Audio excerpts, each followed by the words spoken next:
चातुर्वर्ण्यम मया सृष्टम गुणकर्म विभागशः। भगवद गीता में भगवान श्री कृष्ण कह रहे हैं कि मैंने चातुर्वर्ण की सृष्टि की। एक मान्यता यह है कि भृगु आदि ऋषियों ने बैठ करके समाज रचना को करने के लिए चातुर्वर्ण की व्यवस्था का सृजन किया, और इसलिए भृगु संहिता में भी इसके बारे में जानकारी मिलती है। भृगु आदि ऋषियों के धर्म का जो धर्म संसद या जो बहुत बड़ा धर्म सम्मेलन हुआ था, ये परंपरा थी।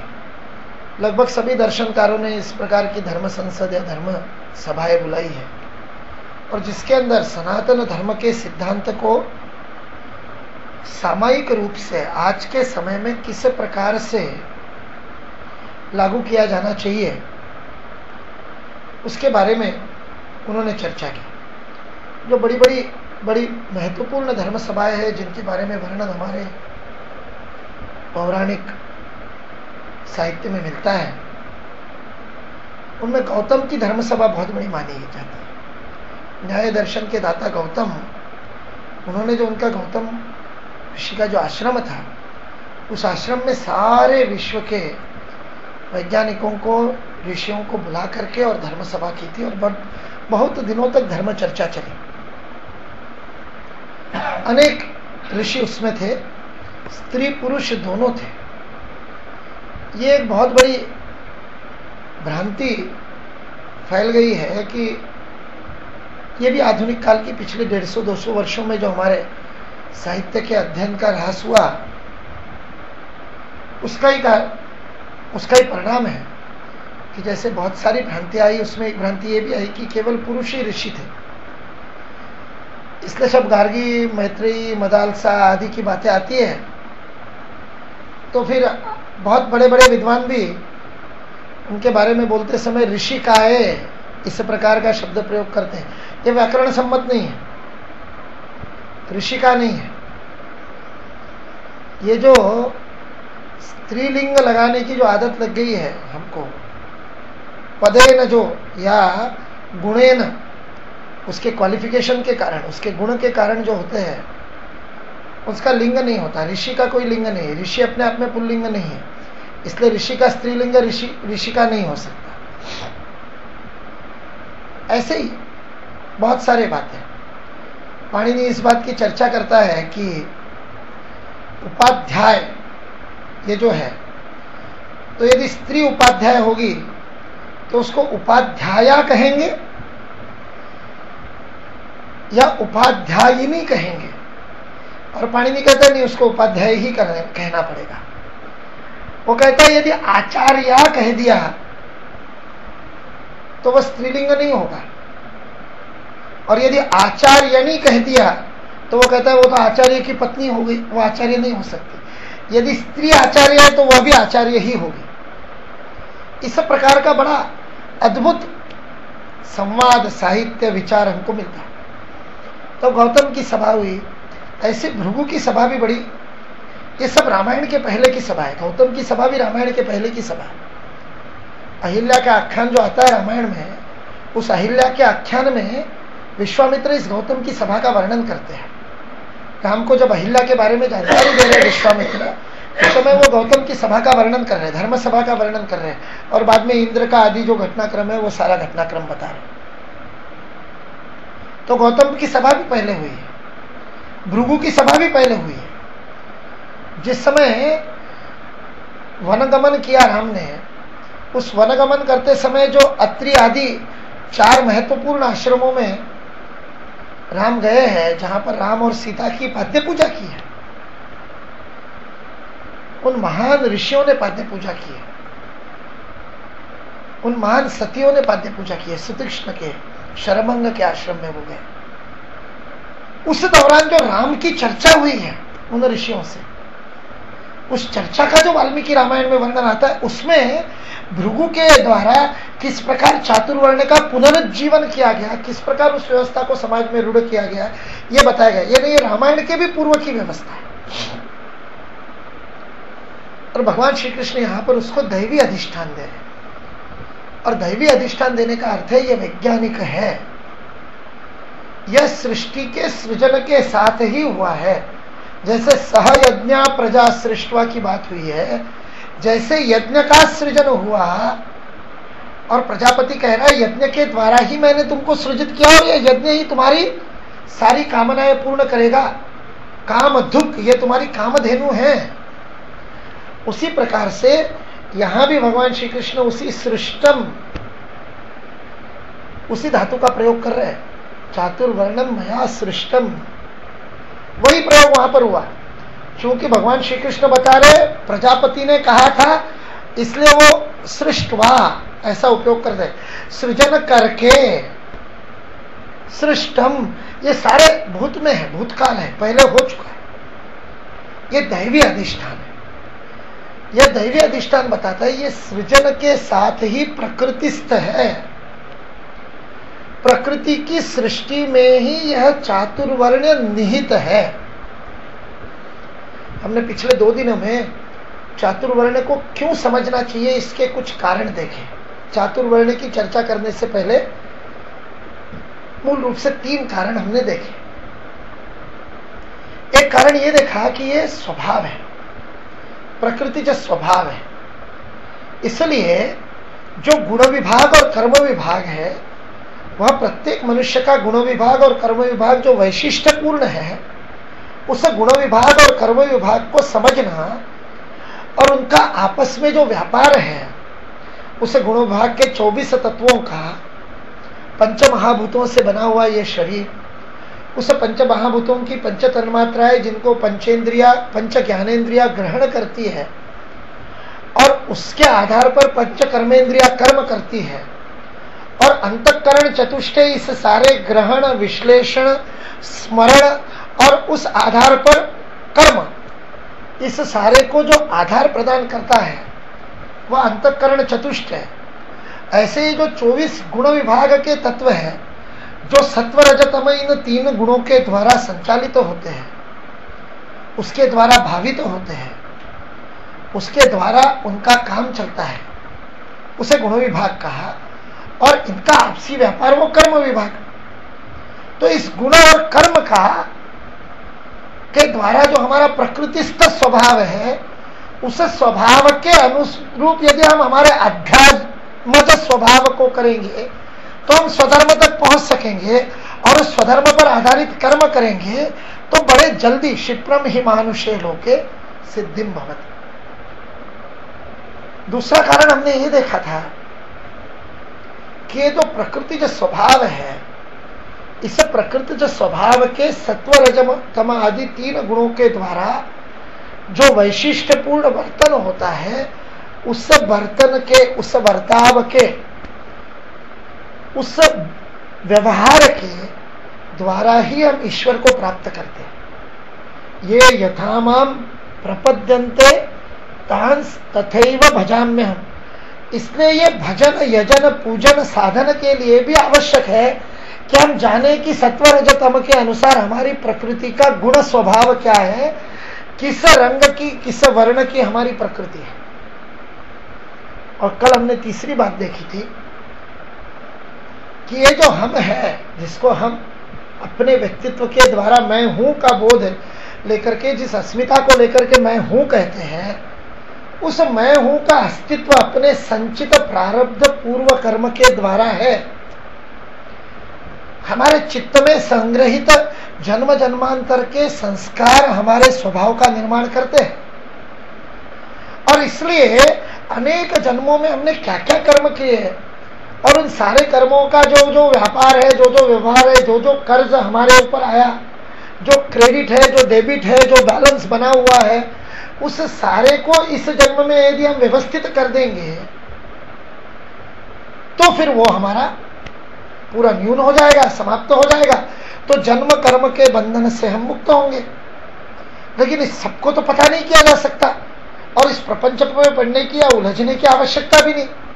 भविष्य आदि को देखने के चक्कर में हम उसी को देखने की, उस प्रारब्ध को पढ़ने की कोशिश कर रहे हैं। उसको पढ़ने की कोशिश करने की जगह उसका उपयोग यदि हम कर लेते हैं तो हम इस जीवन में पुरुषार्थ के द्वारा, पराक्रम के द्वारा बहुत ही जल्दी कर्मणा, कर्म के द्वारा मानुषे लोके क्षिप्रम सिद्धिम भवति, अपने आप बहुत जल्दी बहुत शीघ्रता से त्वरित सिद्धि को प्राप्त कर सकते हैं। ये तीन बातें हमने व्यक्तिगत स्तर पर, व्यक्ति के स्तर पर देखी कि जिन कारणों से चातुर्वर्ण को समझना हमारे लिए उपयोगी है, जिससे हम हमारा वर्ण तय कर सके। हमारे वर्ण का स्वभाव तय करेंगे तो वर्ण के अनुसार अपने स्वधर्म को पहचानेंगे, उस स्वधर्म के अनुसार अपने कर्म को करेंगे, तो हम बहुत जल्दी साधन के द्वारा सिद्धि को प्राप्त कर सकते हैं। ये तो हुई केवल व्यक्तिगत बात, लेकिन ये जीवन व्यक्तिगत है नहीं, व्यक्तिगत ये हो भी नहीं सकता, व्यक्ति ये अलग हो ही नहीं सकता।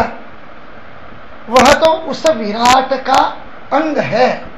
पुरुष सूक्त यही कहता है, सारा का सारा पुरुष सूक्त उस विराट पुरुष का, जिसका दर्शन आगे चल करके भगवान श्री कृष्ण अर्जुन को 11वें अध्याय में देने वाले हैं। उस विराट पुरुष का वर्णन ही पुरुष सूक्त में है। उस विराट पुरुष के, उस समष्टि के हम अंग मात्र है। इसलिए अंग के वर्ण को समझना इतना पर्याप्त हो नहीं सकता, उस समष्टि के वर्ण को भी समझना। वहां पर फिर वर्ण धर्म जो है वह वर्ण धर्म वर्ण व्यवस्था के रूप में हमारे सामने आता है, जब हम उस विराट के समग्र रूप को एक साथ समझने का प्रयत्न करते हैं। और तब हम पाते हैं कि यह जो वर्ण है, यह वर्ण उस विराट को समझने में, उसके दर्शन करने में, कल मैंने 2 नाम लिए थे, दक्षिणामूर्ति की साधना और वैश्वानर साधना। स्वामी विवेकानंद के अनुसार वह वैश्वानर साधना इस युग की साधना है, वह सेवा की साधना इस युग की साधना है। और इस सेवा की साधना को यदि समझना है, उस सेवा को यदि वास्तविकता में साधना के रूप में करना है, अपनी उन्नति के साथ साथ, अपने अभ्युत्थान के साथ साथ, अपने समुत्कर्ष के साथ साथ समष्टि को, पूरी मानवता को भी उत्थान की ओर ले जाने के लिए कृण्वन्तो विश्वमार्यम का जो हमारे ऋषियों का मंत्र था, उसको यदि वास्तविकता में करना है, सारे विश्व को आर्य बनाना है, श्रेष्ठ बनाना है, तो उसके लिए भी चातुर्वर्ण के सिद्धांत को, फिर बात को समझ लेना, फिर से वैसी की वैसी वर्ण व्यवस्था पुनर्जीवित करने का स्वप्न यदि कोई देखता है तो यह संभव नहीं। किंतु यदि उस सिद्धांत को समझ लिया तो आज की भाषा में, आज की शब्दावली में उन्नत सर्वे भवन्तु सुखिना के लिए सर्वजन सुखाय सर्वजन हिताय, ऐसे सर्वोदयी भविष्य के साकार करने के लिए जिस व्यवस्था का निर्माण करना मानवता के लिए आवश्यक है, उस व्यवस्था का निर्माण इस वर्ण व्यवस्था के आधार पर किया जा सकता है, जब इसको हम समष्टिगत रूप में समझेंगे। तो एक तो इसका व्यक्तिगत रूप कि मेरा प्रकृति जो स्वभाव में, मेरा वर्ण, इसको समझ लूं और उस वर्ण के अनुसार कर्म करूं तो मेरी उन्नति होगी, ये एक पक्ष। और दूसरा पक्ष पूरे विराट का दर्शन इससे मुझे होगा, और उस वर्ण के द्वारा इस विराट को आधुनिक सामायिक आज के युग के अनुसार किस प्रकार की व्यवस्था में ढालने से सबके सुख की संकल्पना, स्ट्रगल फॉर एग्जिस्टेंस करना नहीं पड़ेगा, कुछ का ही अस्तित्व बने रहने की बात ही नहीं होगी, सर्वाइवल ऑफ द फिटेस्ट की बात ही नहीं होगी। सर्वजन सुखाय सर्वे भवन्तु सुखिना, लोका समस्ता सुखिनो भवन्तु, केवल मनुष्य लोक की बात नहीं हुई, लोका समस्ता सुखिनो भवन्तु, समस्त जो लेवल ऑफ कॉन्शियसनेस है, अपने चेतना के जो भिन्न भिन्न लोक है, भिन्न भिन्न स्तर है, वह सारे सुखमय हो जाए, सब उत्कर्ष को प्राप्त करे, समुत्कर्ष को प्राप्त करे, सम्यक उत्कर्ष को प्राप्त करे, उनका निश्रेयस और अभ्युदय दोनों हो। केवल बाहर बाहर के अभ्युदय की बात नहीं, बड़ी बड़ी गगनचुंबी इमारतें बना ली, चकाचौंध भरी सड़कें बना दी, खूब ऊर्जा का उपयोग करने लगे और खूब श्रीमंत अमीर वैभव का, ऐश्वर्य का प्रदर्शन करने वाली ऐसी स्वर्णमयी लंका बना दी। अभ्युदय नहीं है। अभ्युदय तब होगा जब सबको साथ में लेकर के सबके सुख के लिए, सबके श्री के लिए काम होगा। और फिर केवल उसकी बात नहीं, उस अभ्युदय में, उस विकास में, विलास में आदमी न पड़ जाए। विकास के अंदर, उस विकास के अंदर भी उसको अपने आंतरिक श्रेय की, अपनी आध्यात्मिक उन्नति का भान हो। मैं जहां हूं वहां से अंतिम मुक्ति के सत्य को भी पा सकूं। इसलिए अर्थ काम के, धर्म के द्वारा अर्थ काम का अभ्युदय, धर्म के द्वारा ही मोक्ष के लिए प्रयत्न करने वाले समाज का निर्माण, वह निश्रेयस। और अभ्युदय और निश्रेयस जहां दोनों का पालन होता है उसे कहा धर्म। महाभारत के शांति पर्व में इसकी व्याख्या करते धर्म की, अभ्युदय निश्रेयसानि धर्म। धर्म के दो भाग है, अभ्युदय और निश्रेयस। अर्थ काम को सुव्यवस्थित करके, जब धारण करके, जब उसको अधिष्ठान दे करके जब धर्म काम करता है तब वह अभ्युदय कराता है। और जब मोक्ष का अधिष्ठान धर्म बनता है तब वह निश्रेयस कराता है। और इस प्रकार से जब चारों पुरुषार्थ एक जीवन में व्यक्तिगत और समष्टिगत स्तर पर, व्यक्ति, परिवार, समाज, राष्ट्र, विश्व, मानवता, सब चारों पुरुषार्थों के लिए काम करने लग जाते हैं, ऐसे आदर्श समाज की जब रचना होती है तब वह वास्तविकता में समुत्कर्ष है। उस आदर्श को मन में लेकर के यह राष्ट्र जीवित रहा है, उसको मानवता के लिए स्थापित करना यह भारत का जीवन ध्येय है। उसको समझने के लिए भी वर्ण को समझना आवश्यक है। हमने कल तक 3 वर्णों की विशेषताओं को समझने का प्रयत्न किया और फिर अपने अंदर झांक करके देखा कि हम इसमें से किस वर्ण में हैं। हमारे एक मित्र आजकल अपोलो हॉस्पिटल में दिल्ली में बहुत अच्छे पद पर ट्रॉमा सेंटर के पूरे इंचार्ज है। वहाँ के अपोलो हॉस्पिटल का जो ट्रॉमा सेंटर है और खास करके जो कार्डियक केयर का यूनिट है उसके इंचार्ज है। अजमेर के रहने वाले थे, जोधपुर मेडिकल कॉलेज में एमबीबीएस किया उन्होंने। एमबीबीएस पढ़ते थे तब योग सत्र के माध्यम से विवेकानंद केंद्र के संपर्क में आए। एक दिन बात करते करते मजाक में चर्चा चल रही थी, लेकिन बात बड़ी गंभीर की उन्होंने। मेडिकल कॉलेज के हॉस्टल में मैं बहुत जाता था उनके कमरे में, और बहुत सारे उनके मित्र आते थे, हम गप्पे मारते थे, कई बार रात भर गप्पे मारते थे और बहुत गहरे विषयों पर चर्चा होती थी। शरीर के विज्ञान का वो अध्ययन करने वाले लोग थे, तो मैं उनको आयुर्वेद की बातें बताया करता था और इस शरीर विज्ञान के परे की जो भौतिक शरीर दिखता है उसके परे की बातों पर चर्चा होती थी। तो एक बार मैंने ऐसे ही पूछा कि आपको सबसे ज्यादा कठिन विषय कौन सा लगता है। मुझे लगा था एनाटॉमी कहेंगे, क्योंकि एनाटॉमी में बहुत सारे डिटेल्स याद करने पड़ते हैं, या वैसे टिश्यू वाला जो होता है वो भी बड़ा कठिन होता है। लेकिन उसमें बताया, इस हमारे मित्र ने, उसने बताया, पंकज नाम उसका, तो इस डॉक्टर पंकज ने कहा कि भैया मुझे तो सबसे बड़ा विकृति शास्त्र लगता है। मैंने कहा नाम क्या है ये विकृति शास्त्र? पैथोलॉजी कहते हैं अंग्रेजी, विकारों को समझने का शास्त्र। तो मैंने कहा ये पैथोलॉजी इतना क्यों तुमको बुरा लगता है? तो बोले उस पैथोलॉजी में सारे लोगों के लक्षण याद करने पड़ते हैं कि कौन से रोग का क्या लक्षण है, क्या विकार होने से कौन सा रोग होता है। तो मैंने कहा इसमें क्या बुरी बात है, ये तो अच्छी बात है, ये तो सबसे व्यावहारिक पक्ष है जो तुमको आगे जाकर के प्रैक्टिस करने में काम आएगा। प्रैक्टिस करते समय पेशेंट तो आकर के वही बाहरी लक्षण ही बताएगा, उस आधार पर रोग पहचानना। बोले वो तो ठीक है भैया, आगे जाकर के जो करेंगे, अभी बड़ी दिक्कत होती है। मैंने कहा क्यों? तो बोले जिस भी रोग के लक्षण पढ़ता हूं ना तो लगता है ये रोग मुझे है। वर्ण व्यवस्था को समझते समय भी ये होता है। जब वर्ण के लक्षण समझने लगते हैं ना तो हमको लगता है ये तो मेरे ही लक्षण है। क्योंकि मजेदार बात ऐसी है कि ये जो चातुर्वर्ण है, ये जैसा विराट के शरीर में है वैसे हमारे व्यक्तित्व में भी ये चारों वर्ण है। उसमें से एक प्रभावी होता है, डोमिनेंट होता है, वह हमारा वर्ण होता है, लेकिन बाकी तीनों भी होते ही है। इसलिए सबके लक्षण थोड़े थोड़े तो मिलेंगे। इसलिए सारे लक्षणों को समझ करके और फिर अपने वास्तविक लक्षण क्या है, वास्तविक अपना वर्ण कौन सा है, फिर उस वर्ण के अंदर उपवर्ण के रूप में बाकी तीन में से कौन सा है, वह देख सकते हैं। लेकिन यदि अभी तक अपने को लगाओ क्या ब्राह्मण का भी कुछ कुछ तो है ही मेरे अंदर, और क्षत्रिय का भी है, नाक किसकी नहीं होती, प्रतिष्ठा किसको नहीं चाहिए, और कोई नाक पे चोट कर दे तो किसको बुरा नहीं लगता है, किसका अपमान नहीं होता है, हम में से प्रत्येक का होता है। तो हम में से प्रत्येक के अंदर वो क्षत्रिय तो है ही, हम में से प्रत्येक के अंदर वो वीर तो है ही।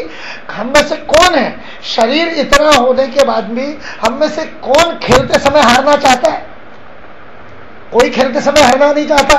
तो खेलते समय जीतने की जो विजिगीषु वृत्ति है, जो विजय प्राप्त करने की वृत्ति है, वह चिर विजय की कामना, वह विजय की कामना तो क्षत्रिय का है, तो वह भी सबके अंदर है। सृजन में किसको आनंद नहीं आता, अपने बच्चे का मुख देख करके किसको आनंद नहीं हुआ, अपने बच्चे का छोड़ो, किसी भी छोटे बच्चे को देख करके आनंद नहीं होता है क्या, पेड़ के ऊपर छोटी सी नई कोपल देख करके और उसके हरे रंग को देख करके आनंद नहीं होता है। चिड़िया का चहचहाना सबको ही अच्छा लगता है, लेकिन जब वो चिड़िया के बच्चे का चहचहाना, आप देखिए यार, कभी सुबह के समय ध्यान से यदि चिड़िया के चहचहाने को सुनेंगे तो वो बच्चों का चहचहाना अलग से सुनाई देता है, और वो अधिक आनंद। सृजन किसको आनंद नहीं देता, प्रत्येक को सृजन आनंद देता है, तो वैश्य भी सबके अंदर है। तो फिर लगेगा फिर हम है क्या, कौन सा वर्ण अधिक है, तो उसको समझने की विधि अपन चौथा समझने के बाद देखेंगे। फिर चारों है तो फिर वास्तविकता में मेरा वर्ण क्या, फिर इसको अलग अलग से देखने की क्या जरूरत, इसलिए उसको भी समझने का प्रयत्न करेंगे। चौथा वर्ण है शूद्र वर्ण। क्षूद्र नहीं, क्षत्रिय वाला क्ष नहीं है, ये शाला वाला श है, शल्यम वाला श है। शूद्र है चौथा वर्ण। ये संख्या के कारण कहा उसको शूद्र, ये अधिक मात्रा में होता है, सर्वाधिक यही है, मेजॉरिटी शूद्र है, इसलिए उसको बहुजन समाज भी कहता है। इसलिए मायावती ने अपनी पार्टी का नाम बहुजन समाज पार्टी रखा है। ये बहुजन है ही, वास्तविकता में है, और सदा से रहे, आज ही नहीं, सतयुग से लेकर सब हमेशा ही शूद्र वर्ण के लोगों की संख्या अधिक रही, और ये स्वाभाविक है, ये अच्छा भी है अपने आप में। जो एक बहुत बड़ी हमारी जो गलतफहमी है ना, सत्व रज तम की जब बात करते हैं तब हमको लगता है कि सत्व बड़ा अच्छा है और सबको सात्विक होना चाहिए। ये एक हमारे मन में बहुत बड़ा भुलावा आ गया, और इसलिए हम जबरदस्ती सबको सात्विक करने की कोशिश करते हैं, जिसका स्वभाव सात्विक नहीं उसको भी सात्विक बनाने की कोशिश करते हैं। केंद्र में हम 26 श्लोकों का, भगवद गीता में से 26 श्लोकों का एक श्लोक संग्रह, कर्मयोग श्लोक संग्रह के नाम से उसका रोज पठन करते हैं। रामकृष्ण तपोवन के स्वामी चिद्भवानंद जी ने उसका संग्रह किया था, बड़े सुंदर श्लोक है। उसी के कारण वो जो गलती होती है ना कई बार, अगला श्लोक उसमें वो अलग अलग है, दूसरे के बाद तीसरे के बाद चौथा, और ऐसा बीच में है, 18वां बीच में आ गया है, तो कई बार बोलते बोलते वो आता है, तो उसके कारण फिर वो उस श्लोक के बाद वो याद आ जाता है, वो कर्मयोग श्लोक संग्रह का, क्योंकि वो रोज करते रहते हैं, तो वो अपने आप मैकेनिकली वो श्लोक आता है। उस श्लोक संग्रह का पठन करते हैं, तो उसमें जब कर्म के लक्षण लिए तो तीनों लिए कि सात्विक कर्म कौन सा, राजसिक कर्म कौन सा और तामसिक कर्म कौन सा, और उसके बाद में जब कर्ता के लक्षण लिए तो सिर्फ सात्विक कर्ता के लक्षण लिए, नियतम संग रहितम नहीं, मुक्त संगो नहम वादी, धृत्युत्साह समन्विता, सिद्ध सिद्धो निर्विकार, कर्ता सात्विक उच्चते। नियतम संग रहितम वो तो कर्म के, सात्विक कर्म के लक्षण, अफल प्रेप सुना कर्म। सात्विक कर्ता कौन, तो मुक्त संगो नहमवादी, धृत्युत्साह समन्वित। तो हमारे केंद्र के कार्यकर्ता प्रशिक्षण शिविरों में और संघ में भी, ओटीसी में यह श्लोक बताया जाता है सबको, और इसलिए कहा जाता है कि सबको सात्विक कर्ता बनना चाहिए। यह अच्छी बात है, बुरी बात नहीं, प्रयत्न सबको करना चाहिए सात्विक कर्ता बनने का वगैरह वगैरह, ठीक है, लेकिन वास्तविकता में ये वैज्ञानिक नहीं है। सबको सात्विक कर्ता बनाने का प्रयत्न वैज्ञानिक नहीं है। अगर सबको ही सात्विक कर्ता बनाना है और सारी दुनिया सात्विक कर्ता बन जाएगी तो चल नहीं सकती, और फिर संगठन की आवश्यकता भी नहीं होगी। संगठन की आवश्यकता इसलिए है कि जहां सत्व चाहिए वहां सत्व, जहां रज चाहिए वहां रज, जहां तमस चाहिए वहां तमस। कल हमने देखा था बिना सृजन के बिना तमस के सृजन नहीं हो सकता। सृजन के लिए तमस आवश्यक है, इसलिए तमस के बिना सृष्टि नहीं रह सकती। इसलिए तामसिकता अपने आप में बुरा नहीं है। आप मुझे बताइए, दूध अच्छा है कि पानी अच्छा है? पानी से मूल्यवान तो दूध है और पौष्टिक भी ज्यादा है, तो दूध पानी से अच्छा है ऐसा हम सब लोग कहेंगे। लेकिन क्या मछली को पानी से निकाल करके दूध में डाल देंगे तो जीवित बचेगी? वो मर जाएगी। मछली दूध में नहीं जीवित रह सकती, क्योंकि मछली को पानी ही चाहिए। जहां पानी चाहिए वहां पानी ही चाहिए। पानी की जगह दूध काम नहीं कर सकता। इसलिए पानी और दूध के बीच में कंपैरिजन बिना उद्देश्य के यदि तुलना करते तो गलत है। पौष्टिकता की तुलना हो रही तो दूध पानी से अच्छा है ये कह सकते हैं, लेकिन यदि मछली के लिए क्या अच्छा है ये पूछा जाए तो वो कहेंगे जल ही ज्यादा अच्छा है। ऐसे ही जीवन में सात्विक, नमक के बिना जीवन जी सकते हैं क्या? माननीय परमेश्वरन जी को पिछले जो केंद्र के राष्ट्रीय अध्यक्ष है, साल भर पहले, बहुत 1.5 साल पहले बहुत सीरियस, क्या सीरियसनेस थी, क्या रोग था? कोई रोग नहीं, वैसे कोई बीमारी नहीं है। आयु अधिक है, 88 वर्ष की आयु है।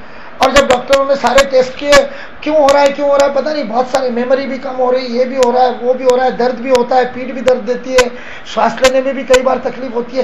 हो क्या रहा है समझ में नहीं आया। हार्ट ठीक है, सब ठीक है, बीपी ठीक है, डायबिटीज है नहीं, शरीर व्यवस्थित चल रहा है, किडनी व्यवस्थित चल रही, लीवर व्यवस्थित चल रहा है, सारा शरीर, न्यूरोलॉजी व्यवस्थित है, ब्रेन ठीक है, कोई गड़बड़ नहीं। फिर हो क्या रहा है? सब कर करा के पता चला कोई दिक्कत नहीं, एक ही दिक्कत है, सोडियम कम है। डॉक्टर ने कहा रोज भोजन के समय 2 पापड़ खिलाओ, ठीक हो जाएगा। रोज भोजन के समय 2 पापड़ खिलाना इतना सा उपाय है। जिस दिन पापड़ नहीं खाते, हम अपने शरीर में जो कुछ भी खाते हैं उससे सोडियम ले लेते हैं। उनके शरीर में सोडियम बनने की जो प्रक्रिया वो समाप्त होगी, इसलिए बाहर से सोडियम लेना पड़ेगा। बिना नमक के जी नहीं सकते, नमक आवश्यक है। लेकिन कितना नमक आवश्यक है? चुटकी भर नमक में सारी दाल बन जाती है। चुटकी नमक अच्छा है इसलिए मूड भर के डाल दो, अच्छी बनेगी क्या दाल? नमक के बिना दाल को स्वाद नहीं आ सकता, लेकिन दाल में कितने नमक से स्वाद आ सकता है? सात्विकता भी समाज में वैसी है, नमक के समान ही ठीक है। बाकी जीवन तो रजस से चलता है और जीवन को अधिष्ठान आधार तमस देता है। अपने जीवन में दुनिया की सबसे खतरनाक बीमारी कौन सी है आपको पता है? जिस बीमारी के ऊपर सर्वाधिक पैसा खर्च करके रिसर्च किया जा रहा है दुनिया भर में, कैंसर नहीं, एड्स नहीं, अल्जाइमर्स नहीं, पार्किंसंस नहीं, ये डेंगू, स्वाइन फ्लू और कौन से है ये नहीं, ये एपिडेमिक नहीं, पोलियो नहीं। सर्वाधिक रिसर्च वाली बीमारी कौन सी है पता है? सर्वाधिक बीमार रिसर्च वाली और सबसे ज्यादा जिसके ऊपर पैसा खर्च किया जा रहा है दुनिया में, billions and billions of dollars, वो बीमारी है निद्रानाश की बीमारी। नींद के ऊपर सबसे ज्यादा रिसर्च हो रहा है। दुनिया के तथाकथित विकसित देशों में नींद खत्म हो गई। रीडर्स डाइजेस्ट में आज से 18 साल पहले मैंने पढ़ा था, 18 साल पहले की बात बता रहा हूं। रीडर्स डाइजेस्ट में एक रिपोर्ट आई थी जिसमें लिखा था अमेरिका का एवरेज स्लीपिंग पिल का एवरेज पर कैपिटा इंटेक ये 12 है। 12 गोली खाए बिना अमेरिका सो नहीं सकता, अमेरिका का एक आदमी। रीडर्स डाइजेस्ट कहती है अमेरिका एक दिन में जितनी स्लीपिंग पिल्स, नींद की गोलियां खाता है, उतनी गोलियों में सारा विश्व 4 साल सो सकता है। एक दिन अमेरिका जितनी गोलियां खाता है, क्योंकि एक गोली खाने से नींद नहीं आती तो 2 खानी पड़ती है, 2 से नहीं आती तो 3 खानी पड़ती है, 20-20 गोलियां रोज खानी पड़ती है लोगों को। एवरेज 12 का है और सारे तो खाते नहीं होंगे, बहुत सारे भारतीय भी है जो सोने में उस्ताद है तो उनको तो गोली नहीं खानी पड़ती होगी। दुनिया में नींद न आना ये बीमारी है। नींद आती है तमस के कारण। हमारे अंदर यदि तमस व्यवस्थित नहीं होगा तो नींद नहीं आएगी। मन यदि अति राजसिक हो गया तो सो नहीं पाओगे। इसलिए पर्याप्त मात्रा में तमस भी आवश्यक है, पर्याप्त मात्रा में रजस भी आवश्यक है, और बहुत थोड़ी मात्रा में सत्व आवश्यक है जीवन जीने के लिए। इसलिए तमस को बुरा मानना यह बहुत विचित्र बात है। और यह मध्यकाल में बहुत हुआ। यह मध्यकाल में जब यह धर्म सभाएं और शास्त्रार्थ समाप्त हो गया और मुस्लिम आक्रमण के बाद इस देश में धर्म की सफाई होना खत्म हो गया, तब ये बहुत सारी त्रुटियां लोगों के अंदर आ गई। उसमें ये एक त्रुटि केवल सात्विकी अच्छा है, केवल सात्विकी अच्छा नहीं, सात्विक आदर्श भी नहीं है। पूरा सत्व रज तम का बैलेंस ऐसा होना चाहिए कि उसका एंड रिजल्ट समष्टि के लिए सात्विक हो। परिणाम जो है, कर्म जो है, वह कर्म सात्विक हो। इसके लिए हमारे अंदर के सत्व रज तमस को व्यवस्थित करना पड़ेगा। जैसे अपने अंदर सत्व रज तमस संतुलित होना चाहिए, वैसे ही सृष्टि के अंदर भी सत्व रज तमस व्यवस्थित होना चाहिए। इसलिए जब हम कहते हैं कि शूद्र वर्ण वह है जो तमोगुण प्रधान है, रजोगुण गौण है। वैश्य में रजोगुण प्रधान, तमोगुण गौण। क्षत्रिय में रजोगुण प्रधान, सत्वगुण गौण, और सत्वगुण प्रधान ब्राह्मण। इसमें शूद्र में तमोगुण प्रधान, रजोगुण गौण। ऐसा जिसका जीवन का वर्णन है, वह जो है वह शूद्र है। वह तमोगुण की सहायता से रजोगुण का उपयोग करता है। चीन में इस बात को बहुत अच्छी तरह से समझा गया। चीन में सर्वाधिक महत्वपूर्ण तमोगुण माना जाता है, इसलिए चीन इतनी प्रगति कर रहा है। जो चीन का मूल जाति है, चीन की जो मूल रेस है, वह जाति, उसका नाम है हुण। हण कहते हैं वहां की भाषा में हण, जो क ख ग ग वाला जो है ना वांग्मय में जिसका उच्चारण करते हैं, तो मैंडेरियन में उसका उच्चारण ऐसा होता है। अंग्रेजी में उसका स्पेलिंग HUN किया गया, इसलिए संस्कृत में उसको हूण कहा गया। शक हूण, अपने ऊपर जो आक्रमण करते हैं। वो जो हूण प्रजाति है चीन में, उनकी विशेषता क्या है? उस प्रजाति की सबसे बड़ी विशेषता है वह सारे के सारे आज्ञाकारी है। आज्ञा पालन उस प्रजाति की विशेषता है। वह अपने नेता का चुनाव करने में सारी माथापच्ची कर देते हैं, खूब माथापच्ची करके नेता का चुनाव कर देते हैं। और एक बार नेता का चुनाव कर दिया कि पूरे का पूरा क्लान, पूरी की पूरी जाति, पूरी की पूरी जमात उस नेता के एक शब्द पर कुछ भी करने को तैयार है। यह आज्ञा पालन, यह 100% आज्ञा पालन, अनक्वेश्चनेबल, बिना प्रश्न पूछे, बिना प्रश्न मन में पैदा हुए, पूछना तो अलग बात, उनके मन में प्रश्न पैदा भी नहीं होता, आज्ञा दी कि करो। यह आज्ञा पालन उस जाति की विशेषता है। आज चीन सारे विश्व पर राज कर रहा है इस एक गुण के द्वारा, जिसको नेता बना दिया, फिर आंख मूंद के उसकी आज्ञा का पालन करते हैं। ये तामसिकता का बहुत बड़ा सदुपयोग है।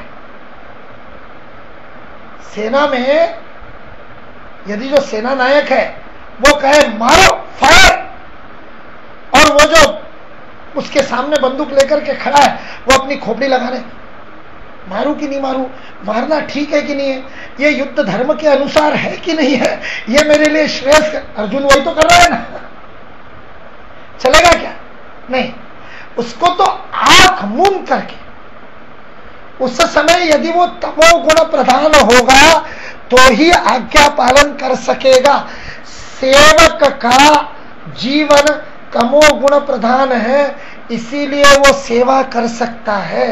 इसलिए तमोगुण अपने आप में बुरा नहीं है, समष्टि के हित में सबसे महत्वपूर्ण ये गुण है। आज भारत की सबसे बड़ी समस्या क्या है? भारत की सबसे बड़ी समस्या यह है कि आज्ञा पालन इस देश में समाप्त हो गया। ज्ञान की साधना भी समाप्त होगी, आज्ञा पालन भी समाप्त हो गया, और बचा क्या? वितंड बचा। वाद समाप्त हो गया, वितंडा बचा है। हर बात में हम वितंडा करते हैं, हम कभी किसी की बात नहीं मानते। स्वामी विवेकानंद वो केकड़ों का उदाहरण देते थे भारतीयों के लिए कि बोले जब प्राणियों का सम्मेलन था जूलॉजी का, तो सारे विभिन्न प्राणी रखे थे, सारे जार बंद करके रखे थे, केकड़ों के जार को बंद नहीं किया था। तो लोगों ने पूछा ये केकड़े रखे, इसका जार क्यों नहीं बंद किया? बोले ये केकड़े हैं, जार क्यों बंद करना? बोले क्यों? बोले ये भाग नहीं जाएंगे। बोले नहीं, एक दूसरे को भागने नहीं देगा, कोई ऊपर चढ़ेगा तो दूसरा टांग खींचेगा। स्वामी विवेकानंद कहते हैं हमारा हिंदू समाज केकड़ों की भांति हो गया है, इसका स्थायी भाव ईर्ष्या हो गया है। तमस का यदि सदुपयोग नहीं किया जाए तो तमस का दुरुपयोग यह होता है, सेवक नहीं बना तो वह दास बन जाता है, और दास आज्ञा पालन नहीं करता, दास ईर्ष्या करता है। सेवक आज्ञा पालन करता है। बात को समझने की आवश्यकता है। हमारी मानसिकता दासता की हो गई, सेवक की नहीं रही, क्योंकि तमस का इस देश में सदुपयोग समाप्त हो गया, जन सामान्य की उपेक्षा हो गई, धर्म का शास्त्रार्थ खत्म हो गया, वास्तविक शास्त्रार्थ खत्म हो गया। केवल स्वामी विवेकानंद कहते तुम्हारी बातें, किस बात में तुम अपना समय व्यर्थ गवाते हो? मद्रास में भाषण दे रहे थे, वो कहते एक अय्यंगार ब्राह्मण दूसरे अय्यर ब्राह्मण के साथ बैठ करके इस बात पर चर्चा करता रहता है कि पुष्प दाहिने हाथ से डालना चाहिए या बाएं हाथ से डालना चाहिए, सफेद पुष्प पहले डालना चाहिए या लाल पुष्प पहले डालना चाहिए, और कौन सी अधिक अच्छी है, स्मार्त एकादशी का पालन। सारी लड़ाइयां इसमें चल रही। वैष्णव और शैवों के बीच में आड़ा गंध लगाए या खड़ा लगाए, इसके ऊपर विवाद चल रहे। स्वामी जी कह रहे कहां गया तुम्हारा धर्म? हमने वाद को छोड़ करके, जिस वाद से तत्वबोध होता है, वादे वादे जायते तत्वबोध है, उस वास्तविक समझने को छोड़ करके केवल वितंडा करना शुरू कर दो। इसलिए हमारा बहुजन समाज यह पूरी तरह से, हमारा जो सारा जीवन का जो सूत्र है वह असंतुष्टि पर आधारित हो गया, और जो समाज असंतुष्ट होता है वह असंतुष्ट सेवा नहीं कर सकता, सेवा केवल तृप्त कर सकता है। तृप्त व्यक्ति सेवा कर सकता है, असंतुष्ट सेवा नहीं कर सकता। इसलिए जो सेवक है वो शूद्र है। शूद्र का अर्थ है जो सेवक है, जिसका स्थायी भाव या सेवा का भाव है, शुश्रूषा का भाव है। शुश्रूषा यानी क्या? जहां कमी है उस कमी को जो पूरी करता है, जो व्यवस्था को बनाए रखता है, वह शूद्र है। ये तमस है। हम रात को सोते हैं, सुबह सब ठीक हो जाता है, जो कुछ भी उथल पुथल है वो सारी उथल पुथल ठीक हो जाती है। मैं अपने जीवन में कोई भी महत्वपूर्ण निर्णय लेने होते हैं या कोई बड़ा कोई काम करना होता है या कुछ लेखन वेखन आदि भी करता हूं, तो वो लिखने के बाद में तुरंत उसको नहीं भेजता जहां भेजना होता है। एक रात बिताता हूं, एक रात सोता हूं, सुबह उठ करके उसको फिर से पढ़ता हूं, अपना जो निर्णय लिया है उसको सुबह उठ करके फिर एक बार देखता हूं। अंग्रेजी में कहावत है स्लीप ओवर इट। किसी निर्णय के बारे में वो कहते हैं उस निर्णय के ऊपर एक रात सो। एक रात सोने से सब व्यवस्थित हो जाता है, सब स्थिर हो जाता है। नींद अच्छी आएगी यदि आपका तमस सुव्यवस्थित है। आपके अंदर का तमोगुण यदि अव्यवस्थित है तो नींद नहीं आएगी, इसलिए फिर 12-12 गोलियां खानी पड़ती है। इसलिए शूद्र यह हमारे समष्टिगत जीवन का सबसे महत्वपूर्ण आधार देने वाला वर्ण है। जैसे हमने देखा क्षत्रिय का वीर भाव स्थायी है, वैसे शूद्र का जो स्थायी भाव है वह स्थायी भाव सेवा है। वह सेवा का कर्म करता है। और उस कर्म से उसकी जो प्रेरणा जो उसको प्राप्त होती है, हमने देखा ब्राह्मण को ज्ञान से प्रेरणा प्राप्त होती है, क्षत्रिय को सत्ता या प्रतिष्ठा से प्रेरणा प्राप्त होती है, सृजन जिसका स्थायी भाव है उस वैश्य को प्रतिफल, उसकी कीमत क्या मिलेगी, उसके मूल्य से प्रेरणा प्राप्त होती है। शूद्र को अपने धर्म से प्रेरणा प्राप्त होती है। इसलिए हमारे यहां पर अच्छा आदमी जो होता है वो बड़ा भला व्यक्ति है, तो उस भले व्यक्ति के लिए क्या शब्द प्रयोग करते हैं? वह भीरू है, धर्म भीरू है। अंग्रेजी में भी कहते हैं गॉड फियरिंग, ईश्वर से डरने वाला है, धर्म का पालन करने वाला है। वो सेवा इस कामना से करता है कि मुझसे कोई गलती ना हो जाए, इसको भीरू कहते हैं। मैं इतना व्यवस्थित कर्म करूं कहीं गड़बड़ नहीं हो जाए, गड़बड़ हो जाएगी तो ठीक नहीं होगा, मेरा धर्म भ्रष्ट हो जाएगा। इसलिए यह भीरुता उसका स्थायी भाव होता है, लेकिन यह भीरुता जब विकृत हो जाती है तब वह भय में चली जाती है। जैसे सृजन का भाव विकृत हो जाता है तो लोभ में चला जाता है। मूल्य जानना अच्छा है, इसलिए व्यर्थ नहीं गवाता। वो अपन ने माचिस की तिल्ली वाली बात देखी थी वैश्य की, लेकिन वही जब विकृत हो जाता है तो लोभ में आ जाता है, बिना उत्पादन के कमाना चाहता है, इसलिए आधुनिक चंगू मंगू का अर्थशास्त्र पैदा हो जाता है। वैसे ही सेवक जब दास हो जाता है, जब तमस या श्रम के द्वारा काम में नहीं लिया जाता, तब सेवा श्रम के द्वारा नहीं होती, तब वह भीरुता भय में परिवर्तित हो जाती है। और जब पूरा का पूरा समाज भयग्रसित हो जाए, वंचित अपने आप को मानने लगे, तब वो विस्फोटक होता है। और वो विस्फोट पिछली 1 शताब्दी में अपने भारत में देखा है। चाहे ज्योतिबा फुले, चाहे डॉक्टर बाबा साहेब आंबेडकर, या उसके बाद का जो सारा का सारा आंदोलन हमने देखा, जिसके अंदर से एक विद्वेष की भावना निकली, वह विद्वेष की भावना समाज के अंदर जो विस्फोट हुआ और जो अभी भी चल रहा है, वह विस्फोट इस कारण से हुआ क्योंकि जब समाज अपने आप को विक्टिम, शिकार मानने लग जाता है, जब वंचित मानने लगता है, तब यह स्थिति बनती है। सेवा तृप्ति से होनी चाहिए। शूद्र वह है जो अल्प संतुष्ट होता है, इसलिए सदा संतुष्ट होता है। अल्प संतुष्ट होता है इसलिए सदा संतुष्ट होता है, इसलिए उस तृप्ति के भाव से वह सेवा के काम में आनंद लेता है, उसको सेवा करने में आनंद आता है। वह अपनी तामसिकता का, तमोगुण प्रधानता का श्रम के द्वारा प्रयोग करता है। इसलिए हमको यदि दिन में कुछ तो एक हाथ काम किए बिना अच्छा नहीं लगता, झाड़ू तो लगानी पड़ेगी, झाड़ू लगाए बिना मजा नहीं आएगा। सामने कुछ दिखता है तो थोड़ा ठीक कर दे तो मजा आता है। कहीं ना कहीं हमारे वर्ण में वह तमस श्रम के द्वारा प्रकट हो रहा है। श्रम के बिना विश्राम संभव नहीं, श्रम ही विश्राम देता है। इसलिए श्रम ही तमस को एक्टिवेट करता है, जागृत करता है। इसलिए यदि सही विश्राम लेना है तो श्रम करना पड़ेगा। नींद नहीं आती, इसका एक कारण यह भी है कि श्रम नहीं है। इन विकसित देशों में इतनी सुविधाएं हो गई कि शारीरिक श्रम समाप्त हो गई और इसलिए निद्रा नाश हो। श्रम के बिना विश्राम नहीं होता। इसलिए शूद्र वर्ण सेवा उसका स्थायी भाव है, सेवा करने का उसका स्थायी भाव है। सेवा करने का माध्यम श्रम है, श्रम की प्रेरणा धर्म है, धर्म का पालन वह करता है। इसलिए धर्म दंड का पालन उसके द्वारा होता है। इसलिए आज्ञा पालन वह बहुत अच्छी तरह से करता है। जो शूद्र है वह आज्ञा पालन करता है। हमारे समाज के शूद्रत्व को जागृत करने की आवश्यकता है, आज्ञा पालन जागृत करने की आवश्यकता है। आज भारत में सबसे बड़ी कमी आज्ञा पालन की। हर कोई नेता बनना चाहता है, कोई कार्यकर्ता नहीं बनना चाहता, कोई फॉलोअर नहीं कोई बनना चाहता, कोई किसी के पीछे नहीं जाना चाहता, हर कोई आगे ही रहना चाहता है।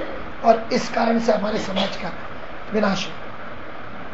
विवेकानंद इंटरनेशनल फाउंडेशन में मैं काम करता था, तो हमारे वो डायरेक्टर निदेशक दोवाल साहब वो बताते थे कि हम लोग गाड़ी में जा रहे हैं, बैठे कार में, और वो ड्राइवर ने पूछा कहाँ जाना है, कैनॉट प्लेस जाना है। अब उसने आगे पूछा दाहिने लूं या बाएं लूं, तो बोले हमारे देश में क्या होगा, एक हिंदू के सामने यदि ये समस्या आ गई, ये प्रश्न हिंदू के सामने आ गया, ये बोले प्रश्न चाइनीज के सामने आ गया, हुण लोगों के सामने आ गया, तो वो क्या करेंगे, उनमें से कोई बोलेगा नहीं, कोई नहीं बोलेगा, सारे लोग नेता की तरफ देखेंगे, नेता बोलेगा राइट, गाड़ी राइट में मुड़ेगी। भारत में क्या होगा, हम सब लोग जानते हैं, प्रत्येक व्यक्ति बोलेगा, और प्रत्येक व्यक्ति बोलेगा, और कभी एक मत नहीं होगा, कभी एक दाहिने कहेगा, दूसरा बाएं कहेगा, तीसरा कहेगा मुझे तो लगता है सीधे ही जाना चाहिए, सीधे जाकर के ही जल्दी पहुंच सकते हैं, समय पर पहुंच सकते हैं।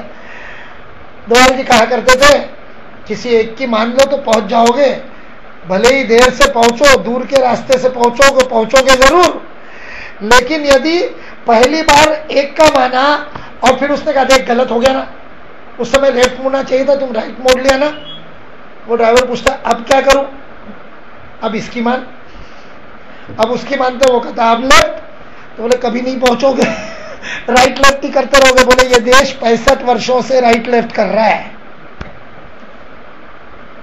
सरकार बदलती है, दिशा बदल जाती है, चलते रहना महत्वपूर्ण है, आज्ञा पालन महत्वपूर्ण है। हमारे देश की सबसे बड़ी समस्या है आज्ञा पालन, आज्ञा पालन की कमी। स्वामी विवेकानंद ने इस बात को कहा कि आज्ञा पालन सिखाना पड़ेगा। इसलिए जो व्यक्ति सहजता से आज्ञा पालन करता है, मैनेजमेंट में वो पीटर्स प्रिंसिपल कहते, वो यही है, जो तमोगुण प्रधान है, जो शूद्र वर्ण का है, उसको आप मैनेजर बना दोगे, बंटावार हो जाएगा।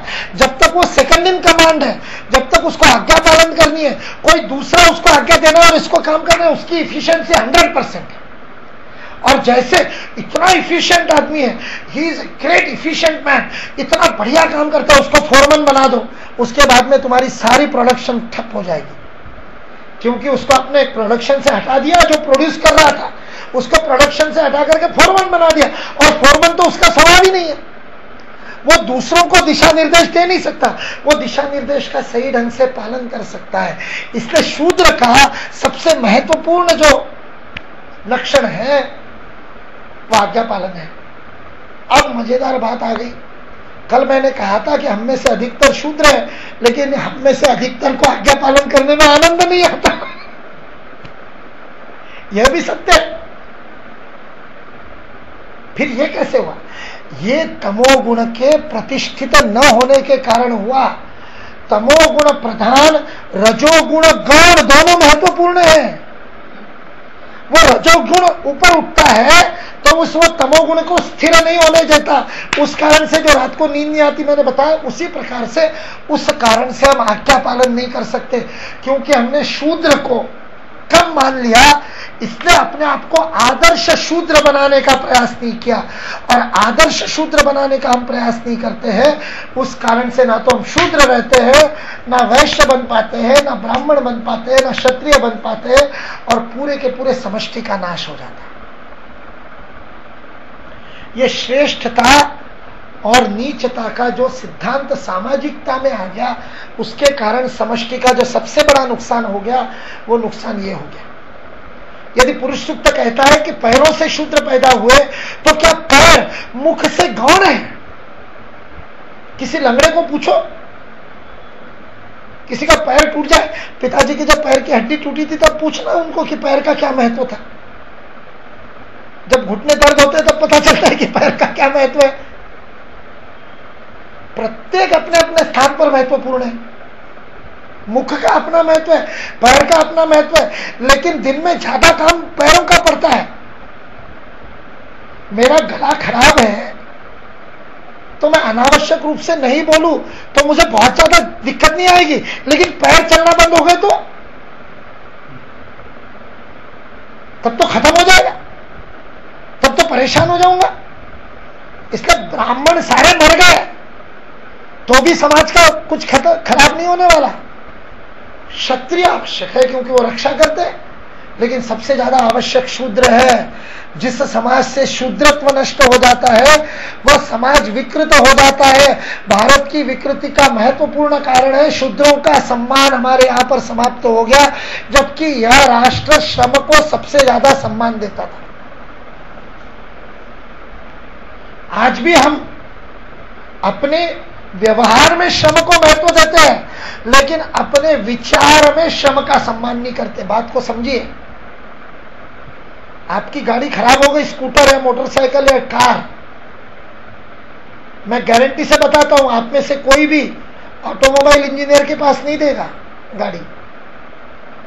ऑटोमोबाइल इंजीनियर खुद भी अपनी गाड़ी ठीक नहीं कर सकेगा, उसको भी 8वीं फेल मैकेनिक के पास अपनी गाड़ी देनी पड़ती है। आप अपनी गाड़ी को ठीक करने के लिए 8वीं फेल मैकेनिक पर विश्वास करते हो, वही आपके लिए महत्वपूर्ण है एक ऑटोमोबाइल इंजीनियर पर अपनी बेटी की शादी करने के लिए आपको ऑटोमोबाइल इंजीनियर चाहिए, वहां आपको मैकेनिक नहीं चलता है। सामाजिक प्रतिष्ठा समाप्त कर दी हमने श्रम की। उसका हुनर है, उस हुनर का हम सम्मान नहीं करते।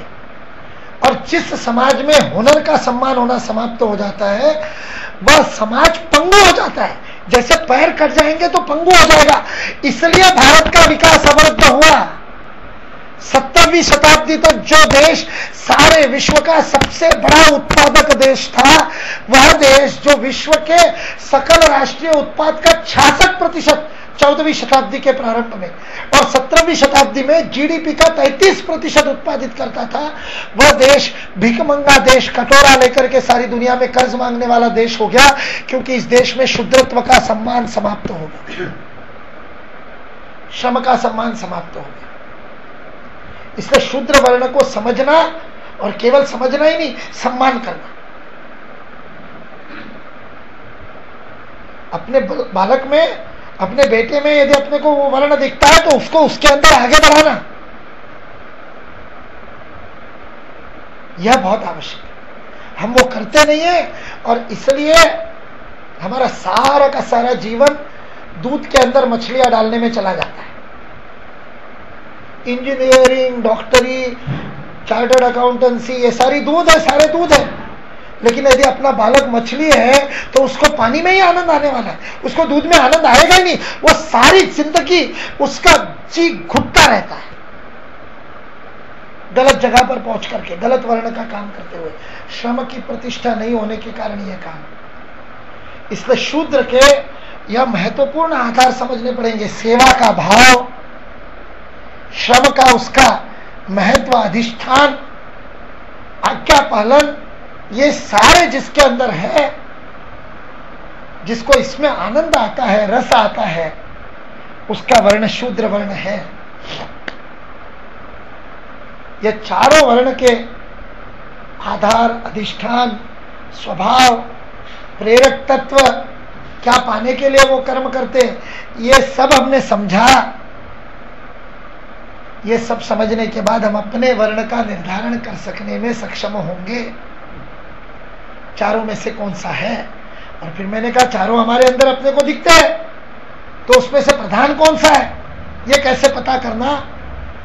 और फिर इसके आगे की जो बात भगवान श्री कृष्ण ने कही, इनका कर्ता मैं होते हुए भी अकर्ता हूं, ये सब करते हुए भी मैं अकर्ता हूं, इसलिए कर्म मुझे नहीं चिपकता, इसलिए उस कर्म का परिणाम मुझे नहीं लगता। इस प्रकार से उस कर्म के संन्यास के बारे में जो भगवान श्री कृष्ण ने आगे की बातें देखी है, उसको और चातुर्वर्ण का अपने जीवन में उपयोग कैसे करना, इस व्यवस्था का व्यक्तिगत और समष्टिगत जीवन में इसे हम कल देखेंगे। सर्वे भवन्तु सुखिनः, सर्वे भवन्तु सुखिनः,